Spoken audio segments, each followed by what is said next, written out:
This is Ennis from Never Stop Trucking, streaming live. Hey, beat 21A, Salam, Ulrich. Hello, hello, everyone. And I think I could use better lighting. I'm gonna turn on this one light. Give me 1 second here.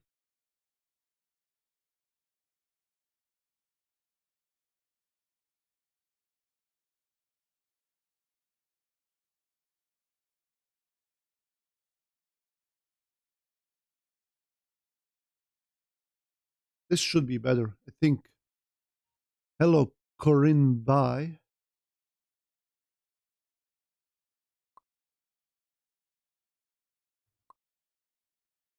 How's everything going with you guys? It's Wednesday, 11 a.m. I made it. I made it to this live. So that's great. I have some topics for today that I wanted to talk about. Just some general trucking topics. If you have any questions, you can always ask and we can talk about those.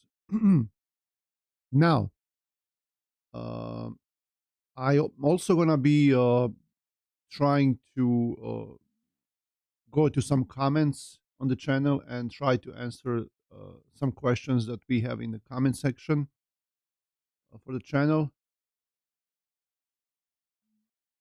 The first thing I want to do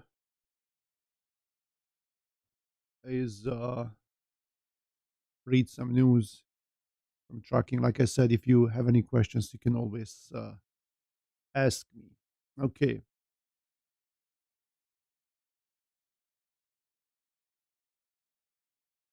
Tariffs throw shipping schedules into chaos. Okay. And today, this morning, I read that President Trump is saying that he is going to lower the tariffs now on China. They're not going to be 145% forever. They're going to be way less, but there's still going to be some tariffs. So they keep changing the story, and trucking does not like that.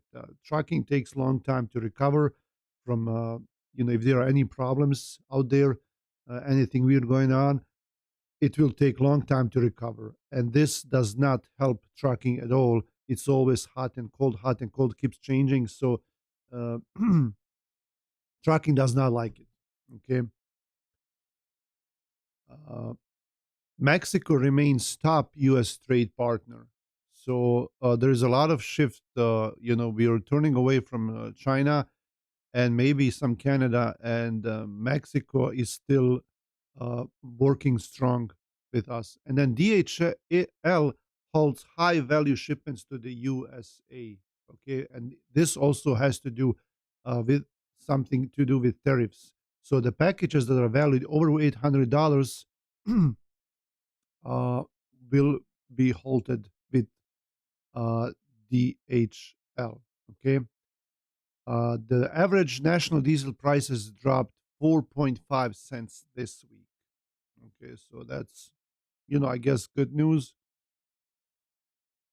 Let me see here. What do we have?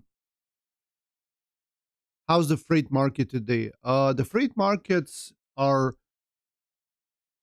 Last week it was funny because of the holiday, and Friday is not officially a holiday, a Friday before Easter, but more and more companies are closing early on that day, and that showed, and that reflected on the whole week last week because people already started planning for Thursday and Friday and started taking off, and then we saw the results here with our trucks. Some truck drivers will want to stay home for the holiday, but it's not same as Christmas because most drivers will stay home for Christmas, but for Easter, that's not the case. But the problem is that on Friday, a lot of these smaller companies and shippers and receivers, even brokerages, will take a day off or second half of the day off, and it will reflect on the whole week. So this week, we could see more loads because of that, but it doesn't have to be the case. You never know. Uh, Hola, Sir Ennis. Hope you're doing good. I gotta ask, if a broker has 150K load, our insurance is 100K. Broker says he'll pay for extra insurance. Does it affect our bottom policy in any way?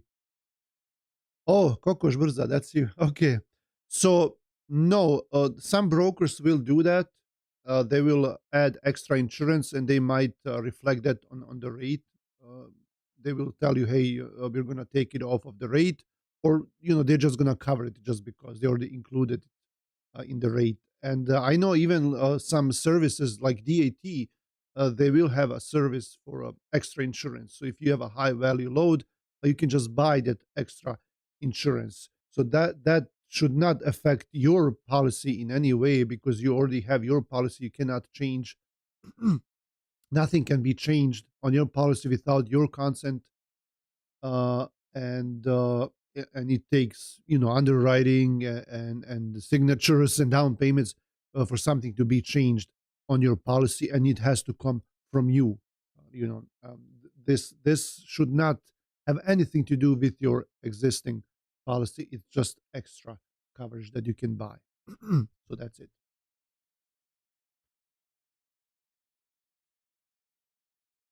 Give me 1 second here.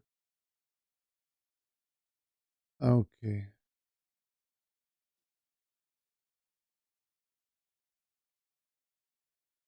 Now, I read that there is, and I can show that to you. I'm gonna share my screen here. I'm gonna go to this link here, and I'll share it with you. Okay, this is very interesting.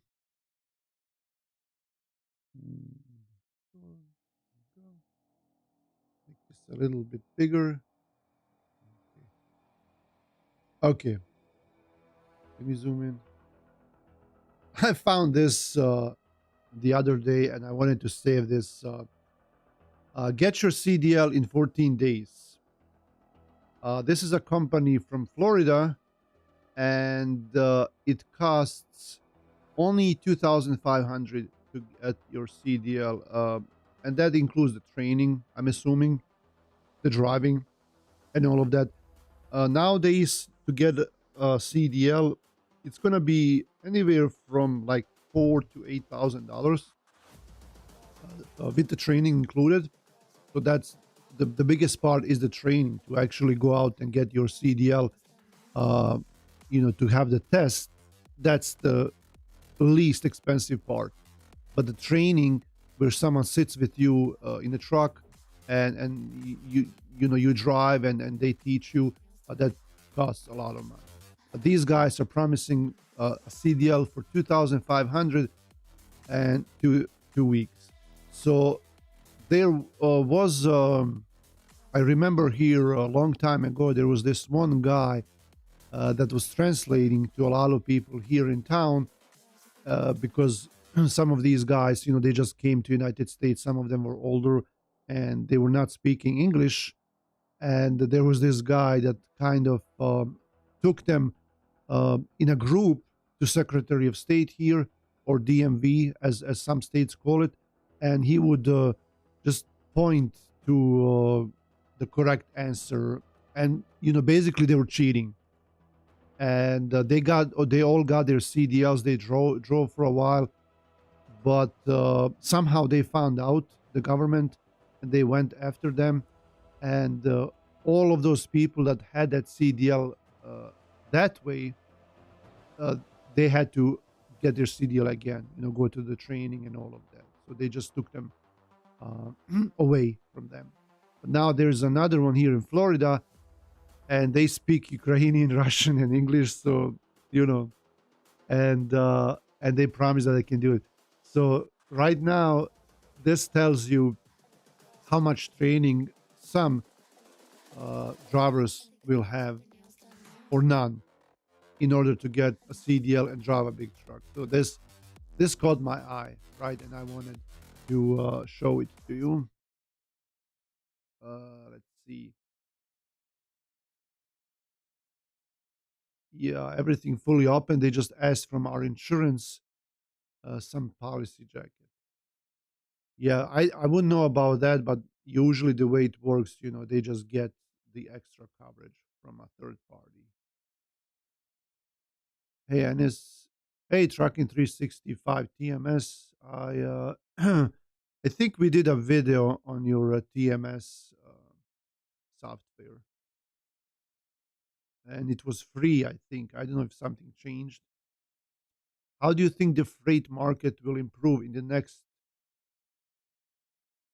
with Telegram QR code? Yeah, yeah, I didn't notice that. Thank you, Ulrich. I did not notice that. Yeah, that's I'm gonna try to scan that with my phone, see what comes up. Thank you. I will get back to you tracking 365 in a minute. Yeah, I didn't notice that. That's let me see if what comes up. Yeah, Telegram probably someone sitting, halfway across the link. The invite link has expired. Yeah, so the link has expired. And then, yeah, Pablo, that comes to mind, the Arkansas English law on CDL. So I guess we can talk about that as well. But tracking 365 TMS, how do you think the freight market will improve in the next 3 to 6 months? Will the rates go up? So next 3 to 6 months. So it's end of April right now. So we're speaking about summer and fall, just before the holiday season. Will they improve? I just hope that they're not going to get worse. That's first. I want to stay positive and optimistic and realistic. That even if they improve, I don't think it's going to be a big jump. It might be a little bit better because of the summer and flatbed season, and even reefers. They should be picking up right now, hopefully.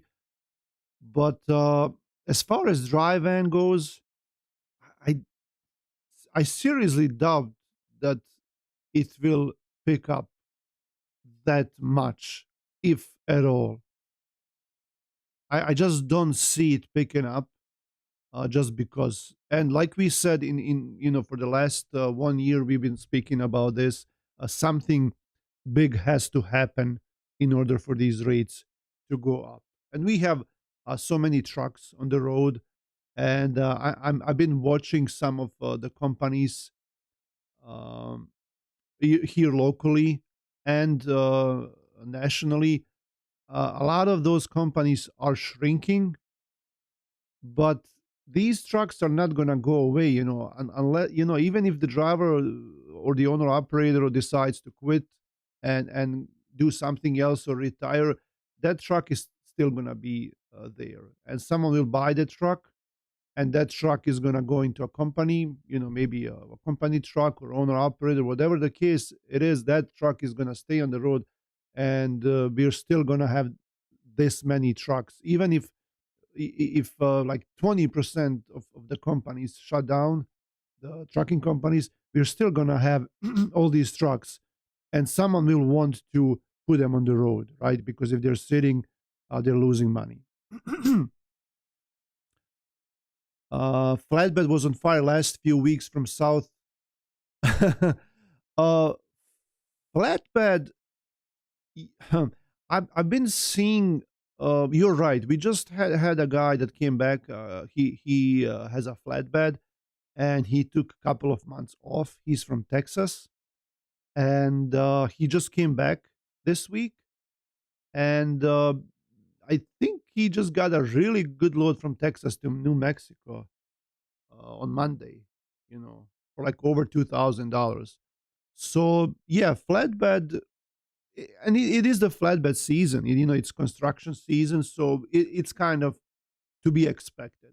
And then also maybe some dry vans will be switching to flatbed, because there are some people who do that. I know some owner operators that have both.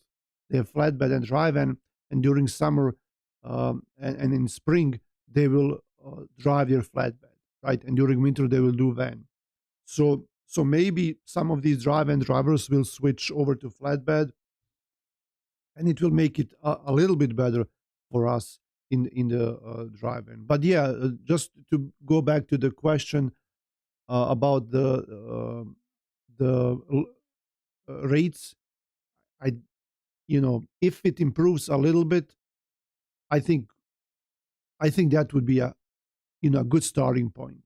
Just if it goes up a little bit, so people can breathe, uh, people can have some profit, right? And it will send a positive signal to. I'm reading my messages.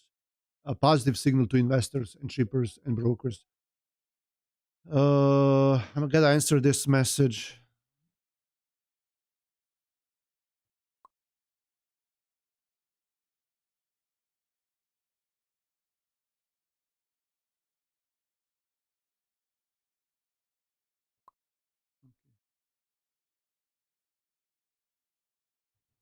Okay, Emra is messaging me, so I gotta answer that. What's your opinion? Hmm.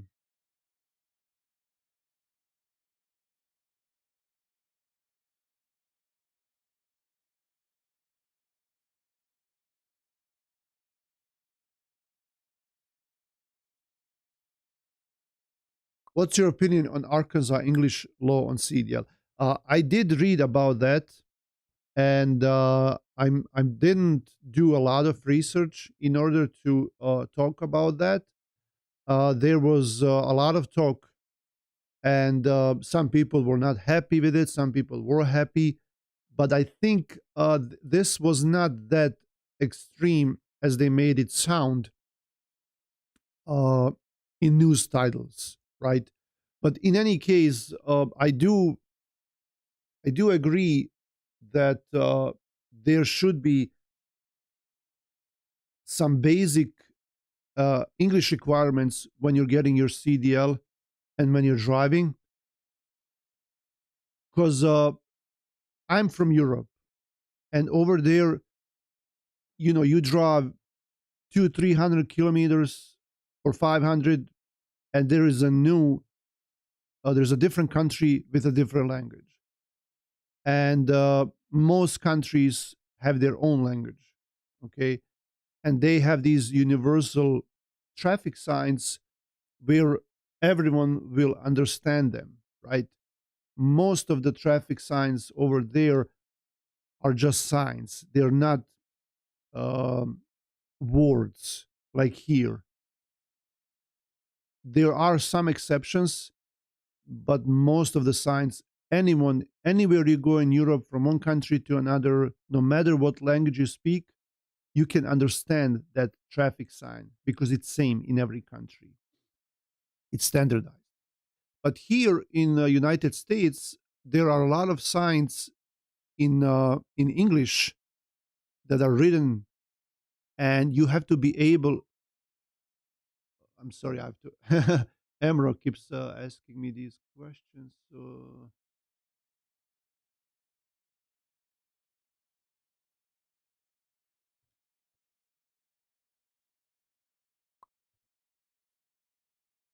okay, and you have to be able to read them and understand those signs that are in English, especially if you're a truck driver, because you are a professional and you have to be able to do better than everyone else.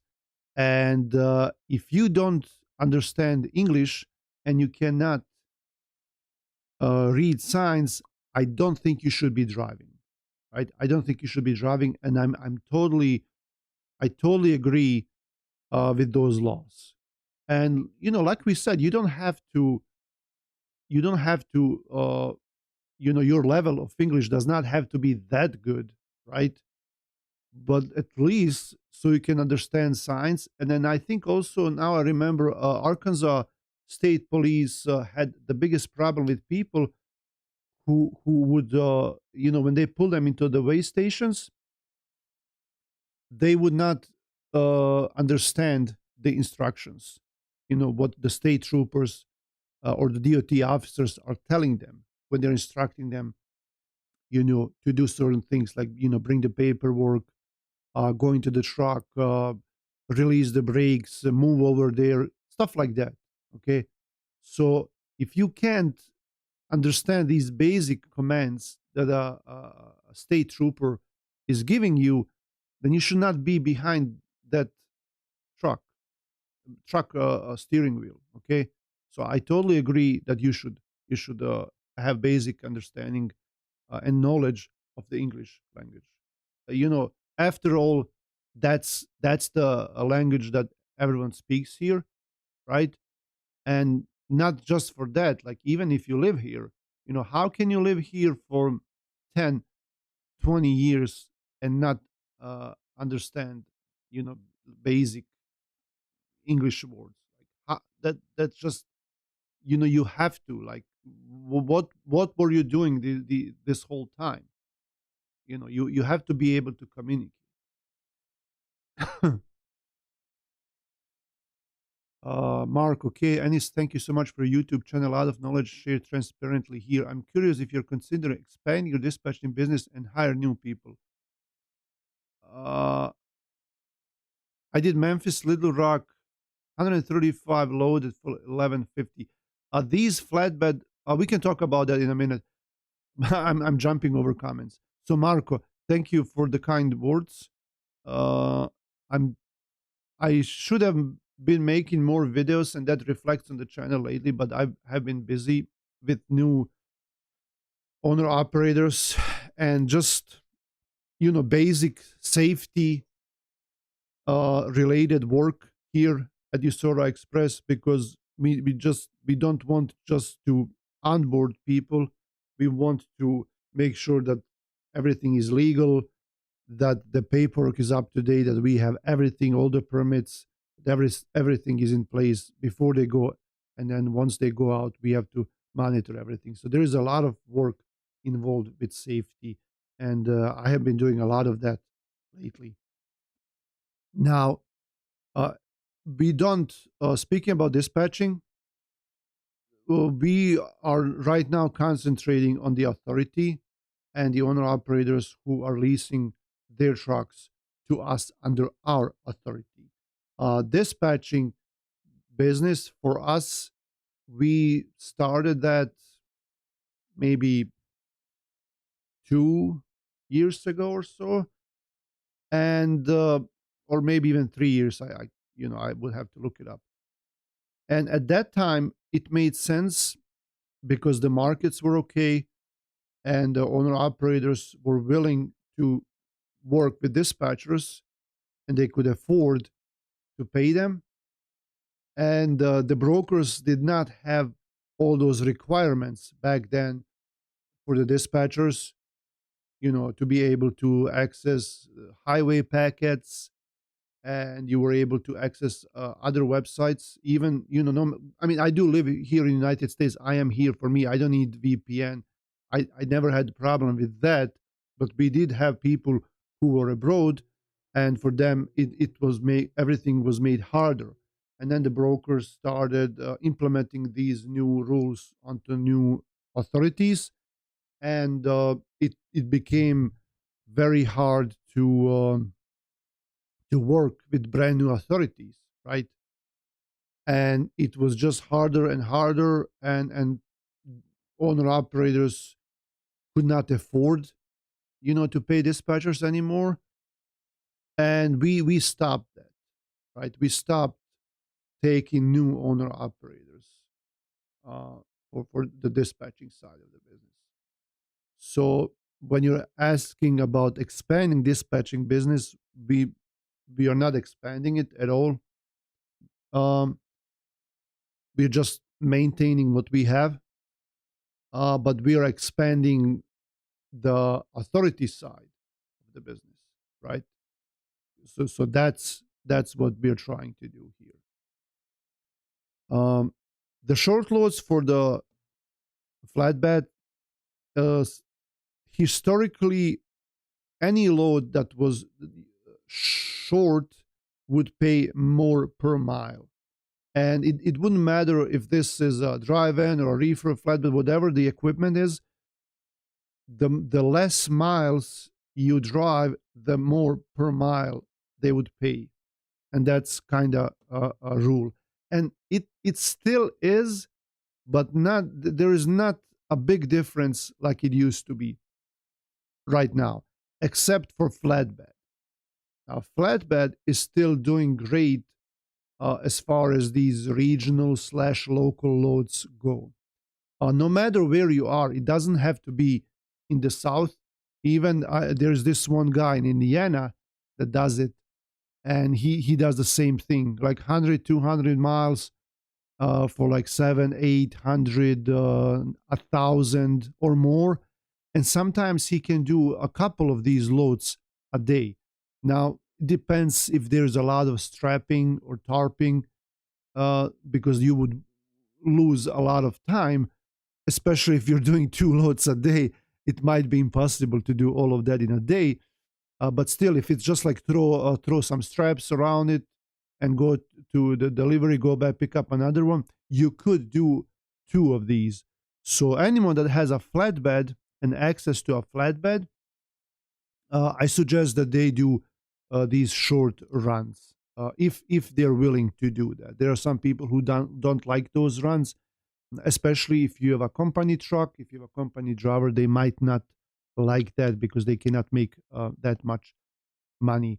Another thing that you have to consider, how hard it is to get a flatbed trailer right now, unless you already have one, or if you're buying a flatbed trailer, or maybe even a brand new one. But right now, most people are not buying brand new equipment. But even with a used flatbed, or even if you were to rent a flatbed trailer, it will be very hard. Uh, Most places will only rent drive-ins. Some of them will do reefers. But flatbed, it's going to be very hard to find a place that's willing to rent you a flatbed. And then also, there might be a long waiting time to get one. And then usually they will not rent it to a person. I mean, like an owner operator. It has to be through a company. You would usually have to have an authority in order to rent most of these trailers, especially flatbeds, for some reason. And they will check your credit scores for the company. Even for the owner, they will check their credit score and credit history just to rent a flatbed. And and then on top of that, you have to um, have some equipment. And if you don't have anything for securing the load and protecting the load, if you don't have that equipment, that's gonna cost you like $2,000-3,000 just to get the tarps and the chains and the straps and the stakes, dunnage, um, you know, bungees, all of that. It's gonna be a lot of money, because if you want to do a flatbed, you can't just have some straps, some chains, and some tarps. No, a lot of loads will require other things, and you constantly have to invest and get new stuff for the flatbed. And then also, stuff will break. The tarps will tear down, they will get damaged. You have to constantly keep investing in that. Okay. I appreciate it. Thank you once again. No problem, Marco.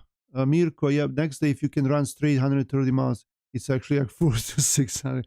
Well, it adds up, it adds up for the flatbed. Best regards, Zemo. Thank you, Zemo.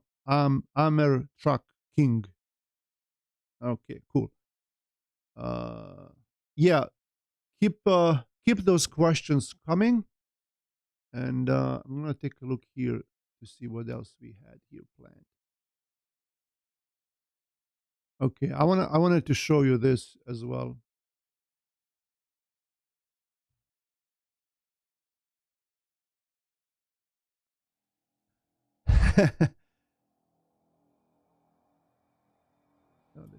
Okay, here.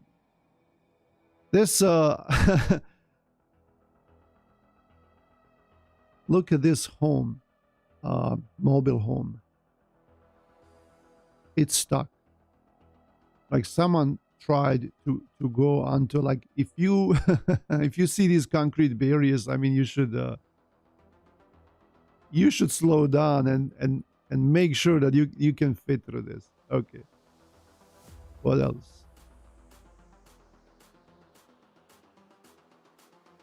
Here's another one. If you are in Louisiana or in Texas and some of those southern states, there's a lot of people like this. They're trying to get some money from the trucking insurance companies. They do this, like, and look at this, and it's usually a pickup truck. Yep. And they would do that, and they have a lawyer buddy or someone, and they would sue the company. They will also claim that they might be injured and stuff like that. And you gotta be careful if you're one of those states down there. Okay. Okay.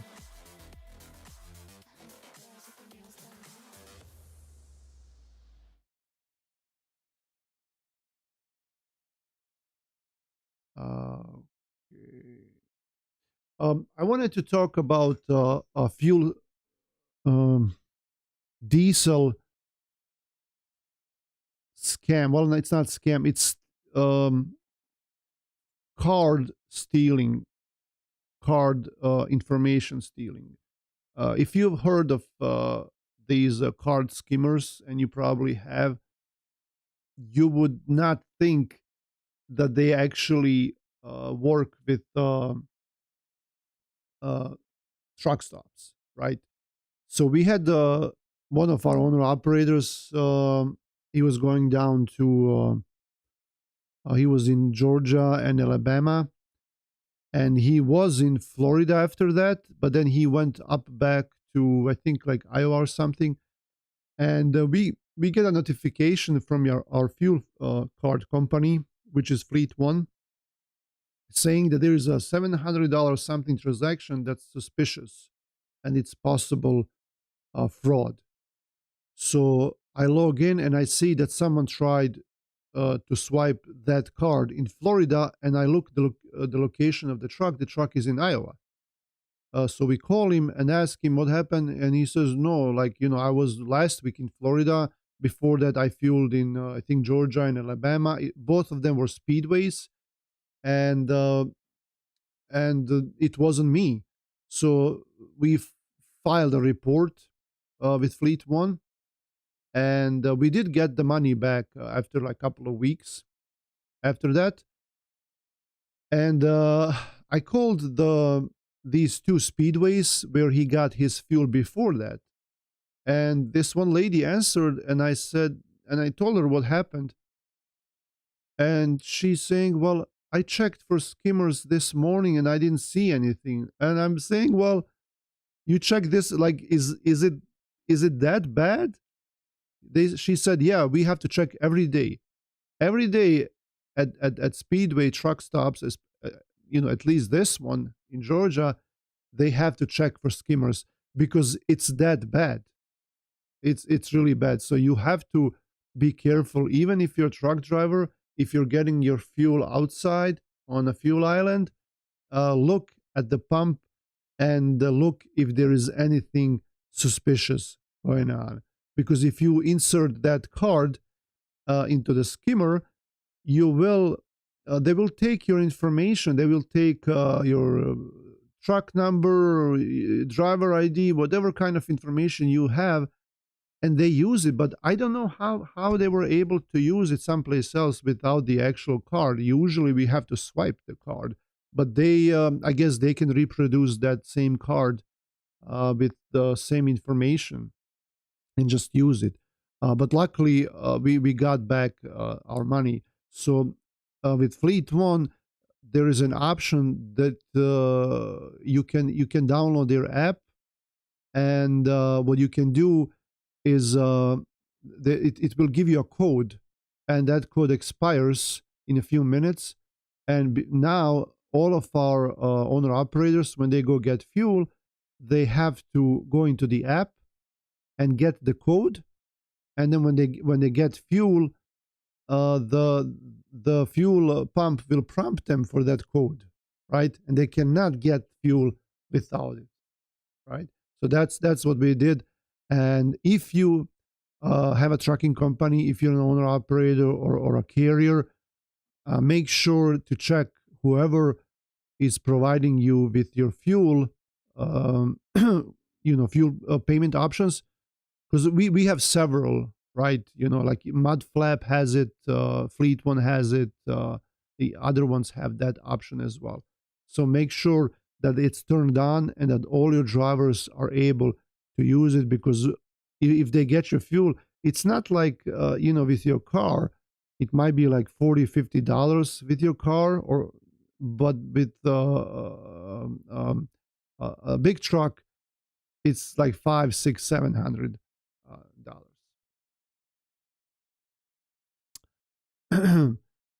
Do you require Bobtail insurance to lease onto your store? Yes. Each truck, it's not just our requirement. Each truck, if you're on the road in United States, you have to have the Bobtail slash physical slash non-trucking liability insurance. That's a requirement. It's same. That insurance, I compare it to car insurance. Like if you're driving your car on the road, it has to be insured. And I compare it to that because this is meant for uh, to protect your truck and everything else if you're not under dispatch, right? You're not under dispatch, you're not under a load, you're just driving your truck. I'm sorry, I have to answer this. Give me 1 second. Hello?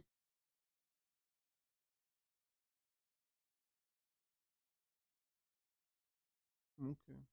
I guess I didn't have to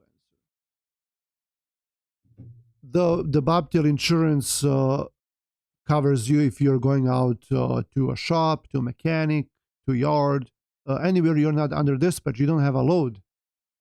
And even if you're under dispatch and you're hauling a load, if something happens, you are in an accident, usually that physical slash Bobtail will pay for your truck repair, right? If it's your fault, you're in an accident and your truck gets damaged, that Bobtail will pay to repair that truck. The liability insurance is usually for the property around you, like other people's property, trucks, cars, buildings, roads, whatever it is. And cargo is for the freight, right? So you have to have Bobtail insurance. It can be through you as an owner operator. You can get your own Bobtail insurance. You don't have to have an authority for that. It can be in your own personal name, or if you have an LLC, you can get it. Usually, it's it used to be that if you're under someone else's physical Bobtail insurance, that it would be cheaper because of the discount they get. But nowadays, I see that if you get your own Bobtail in your own name, it's usually cheaper that way for you. Okay, you can also get Bobtail through us, through Usora Express if you're here, or if you're in leased on to another carrier. But it's probably going to be more expensive for you, and that will be extra on top of the cargo and liability fees that we have for owner operators. Okay. That home reached its destination prematurely. Yeah, it's gonna stay there now. They have to live right there, in the middle of the highway. In your opinion, how is the dispatching business I'm looking to get into? Oh, I'm looking to get into the dispatching business. Is this a good time to get started? I get asked this question every time. uh, when I do live, and lately I have been telling everyone that it's not a good uh, time to get into dispatching if you don't know anything about trucking or dispatching, right? If you are a former truck driver, or if you have some experience in trucking, then maybe you could make it, because you have an advantage. You know the industry. But if you're just getting into it and you don't know anything about trucking, or if you have a very little knowledge of trucking, then I would not suggest that you do that. Name current market in one word. Uh, Disaster. Disastrous. It's a disaster. Yeah. I'm not sure how cards work in the US, but in Europe, every transaction account normally has insurance. Every €1 has a €100,000 insurance policy included in the monthly fee. So um, I was talking about fuel cards because they are different. They are not credit cards or debit cards. Fuel cards usually don't have any insurance because they are not issued by credit card companies. They're issued by fuel card companies, and that's very much different. But like in this case, Fleet One, they actually returned that money to us. So that's good. Someone got their fuel, someone got their money in that truck stop. Well, maybe they didn't get the money. Maybe they're gonna take the money away. I don't know. But at least we got ours back because we didn't actually use that fuel, and we were able to prove that. Now, um, fuel card companies will usually tell you that, let's say you have a driver that's stealing the fuel, and we had that as well. We had a company driver that was, I guess, just he had a buddy in his hometown, and he would just go there, and then he would put fuel in his truck, and maybe he would pay him cash, or something. But we noticed, and then we fired that guy, and I reported it to the fuel company. But they said, yeah, like, it's your driver. You gave them the card. They have the card information. We can't do anything. You have to call the police. So they would not give us that money back. But in this case, they did. Do you provide that insurance on your policy? Yes. How much would it cost? Uh, it goes physical insurance or Bobtail insurance. Is based on the value of the equipment. No matter if it's a truck or a trailer, it's based off of the value. So, for example, it used to be that maybe a couple of years ago, when the insurance rates were still okay, it used to be that it was around 5% of the value per year for us here. I have to just check my messages.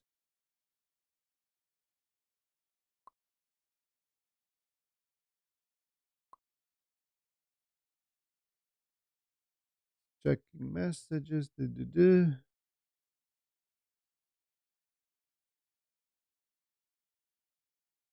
Okay. Okay. So let's say your truck, just to make it easier, let's say your truck is worth $50,000. Now, uh, there's another thing that you have to keep in mind for the Bobtail insurance.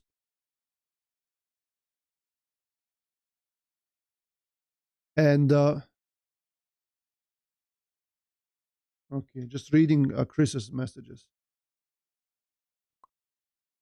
People think that if you insure your truck for a certain value, that in case of a total loss, you will get that money you want, right? If your truck is worth $50,000 based on current market situation, because insurance companies and dealers, they have a way to see what the truck is worth, and banks as well, right? And they will all usually agree on a very similar price for that truck or the value based on current market, what everyone else is usually selling it for, and other things, right? But don't think if you insure your truck for $50,000 and the truck is only worth $30,000 that you will get the 50,000 in case of a total loss. You won't. So when you give them the value of the truck and of the trailer, when you're getting your physical insurance, you gotta be realistic, right? You can go a little bit higher because it's not gonna make much difference on your payment, but you can't go like $20,000 more than what your truck or trailer is actually worth, right? Because it's just waste of money. You're gonna throw that money away, and in case of a total loss, they're not gonna give you all that money. So if your truck is worth $50,000, you're gonna tell them, my truck is worth $50,000, and we're gonna insure it for that amount. So 50,000, 5% of the value. Let's take that into consideration. Let's say that's your rate, 5% of the value. That's 2,500 a year, right? So I like to divide stuff weekly, but you can do monthly as well. So divided by week, that would be $48 per week for the Bobtail insurance. Now, if you divide it by month, it will be $208 per week. Okay, that's 5%. Right now, what I'm seeing here on our policy, the rate is much more than 5%. I see 8, 9, 10% of the value, like twice as much than it used to be. So if you can get a good rate for like 5% of the value for your premium, that's better for you. But if you come here, then it might be like between 8 and 10% of the value. So if your truck is $50,000, then your annual premium might be like $5,000 just for the Bobtail. Okay, keep that in mind. Okay, Chris. He's talking to our guy in Echo.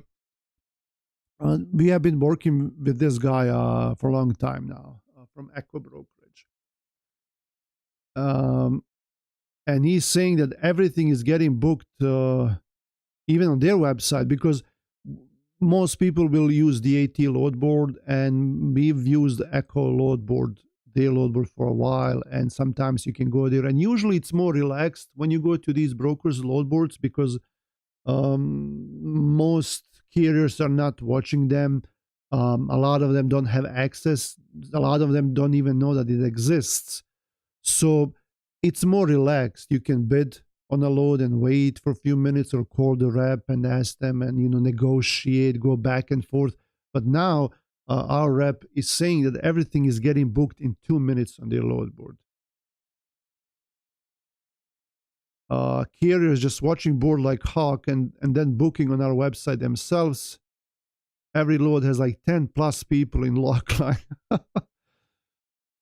We don't really have much time for rate negotiations lately, because every load is getting booked within seconds. Yeah, well, and that's to be expected. It's just unusual that even on a broker website, this is what's going on. Give some advice for beginners in this industry. Do you provide any courses? We do have dispatching courses, but like I said earlier in my past streams, I don't want you to pay that money and then you can't do anything with it. You can't find a job, you can't find any owner operators to work with, and then you're gonna be like, I just wasted that money for nothing. Our dispatching courses are meant for many different kinds of people who are interested or in the trucking industry, not just dispatchers who want to do independent dispatching, but also for dispatchers who want to work for a carrier. They need some basic knowledge before they start. It's also good for owner operators who want to teach themselves how to dispatch themselves, or their spouses or friends, so they can dispatch them, or for a trucking company who maybe wants to train their employees and just tell them, hey, here's a dispatching course, just take a look at it instead of me sitting here and training you for 7 days. Okay. But yeah, you can also, it also works for independent dispatchers.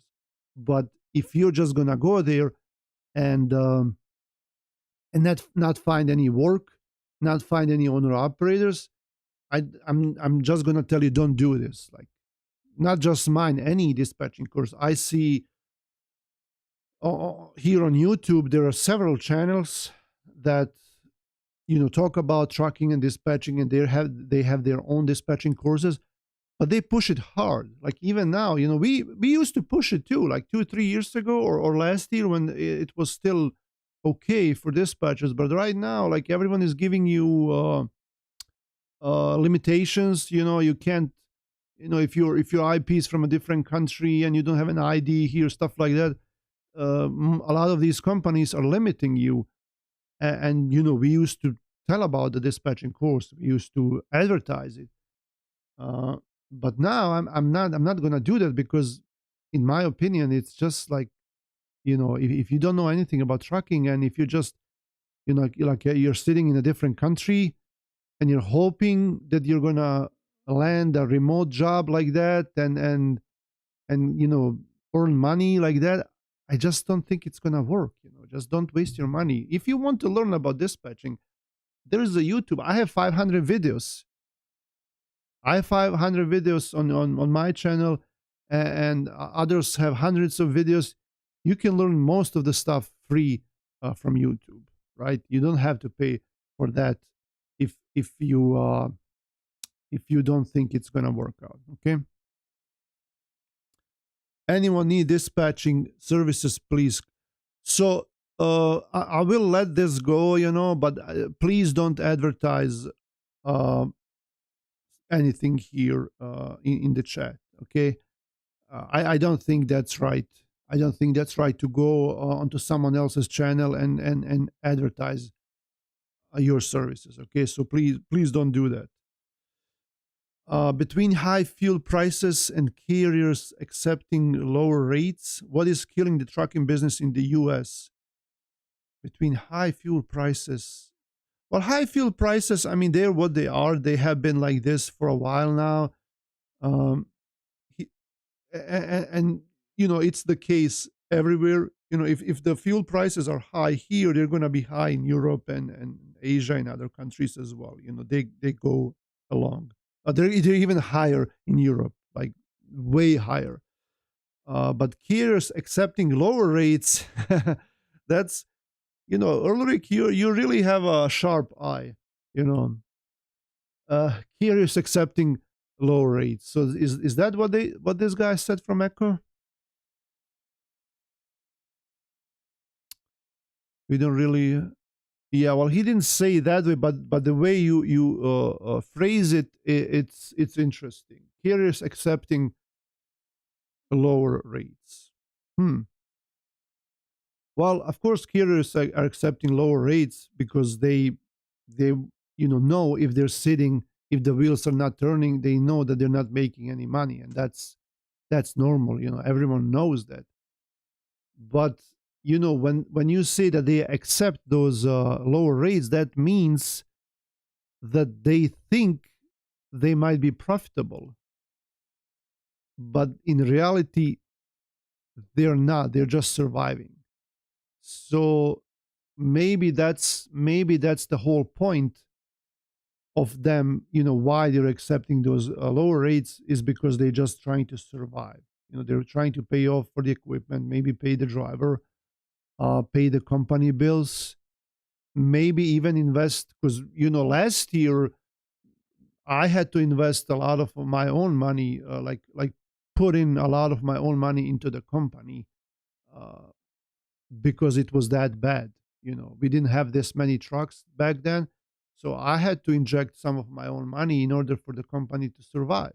And you do that, like, if you, it's like your baby. Like you help it grow, you help it breathe, and if it's not doing well, you don't want to get rid of it. You want to, hopefully it's going to get better, and prosper, right? So that's the whole point. So maybe these people are just trying to survive, if they're accepting those uh, lower rates.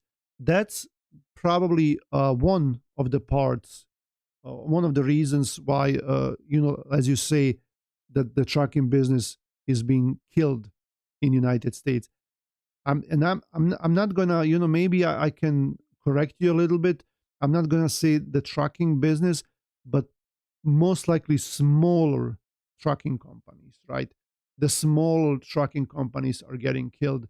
The bigger ones, the mega carriers, are still doing okay, right? They're still doing okay. Something really big would have to happen for them to go out of the business, right? So, we spoke about that. It's probably, I'm not really a fan of conspiracy theories, but still, like, you have to, you cannot help but notice that everything is working in their favor. Like, everything that's being done right now, from regulations and the load prices, and the way everyone is trying to get rid of the smaller trucking companies, and independent owner operators. Everything works in mega carriers' favor, right? So that's a problem in the industry, right? That's another problem, that everything is working in their favor. Uh, how do you deal with those drivers stealing fuel? How do you deal with them? Well, you can't do anything. You can just fire them, right? What else are you gonna do? Yeah, are you gonna sue them? Are you gonna go after them? This country is big. It's not a small country. Like, like this, what this, Hey, Michael, thanks for coming in. Good to see you too. This guy, that, this happened in Alabama, and we're in Michigan. What are we gonna do? Am I gonna call the police? What are they gonna do? They're not gonna do anything. All you can do is just write it off. You gotta watch your fuel consumption. You gotta watch, what people are doing constantly. And if you notice something bad, you can't really prove that they're doing what they're doing. You can't prove that they're stealing fuel if you only see it like a once or twice. But if a couple of weeks in a row something is off, then yeah, you can act. You block the card, and you fire them, right? So that's the only thing you can do. You really can't do anything else. I mean, you can, but in my opinion, it's not worth it. The money and the stress and the trouble, because these people that are willing to do this, they're usually troublemakers, and you don't want trouble, right? You don't want someone, threatening you, or even doing something, or you just don't it's just business, it's just money. Okay, so if you can't go after them legally, just let them go. Forget about it. Learn something new on because of your mistakes, and try to prevent it from happening the next time. Okay. Now, I uh, I read on there is this post on LinkedIn that I saw the other day, and I wrote it down here just to so I can talk about that here on the live stream. Uh, Dispatchers, there was this one guy that somehow ended up in office where like the trucking company he drives for, and he ended up in the office, and he was able to overhear the dispatchers and them talking. And he said that, like, it wasn't really like the way they spoke about drivers, these dispatchers, it was very disrespectful, and like, and that brought some memories from the companies where I worked as a dispatcher a long time ago. That's a problem with most companies right now, where they have these young people, straight from school. They go out in dispatching, they learn a few things, and maybe they will land a couple of good accounts with some brokers, and they would just start competing with other dispatchers, and they would just start pushing drivers and disrespecting them and talk behind their backs, talk bad about them, um, and uh, get, like, if someone wants to go home, they would lie to them and tell them there are no loads going home, even if they have to be home for a holiday or something, family related something, or anniversary, whatever it is. They will do their best not to bring those drivers back home, because you know they don't want to lose an account with a broker. They want them to cover the loss that have to be covered. They don't have anyone else. And then even if a driver goes home and tells them something, they will revenge um, all of that. They will give them bad loads on purpose. They will let them sitting somewhere, like with no loads.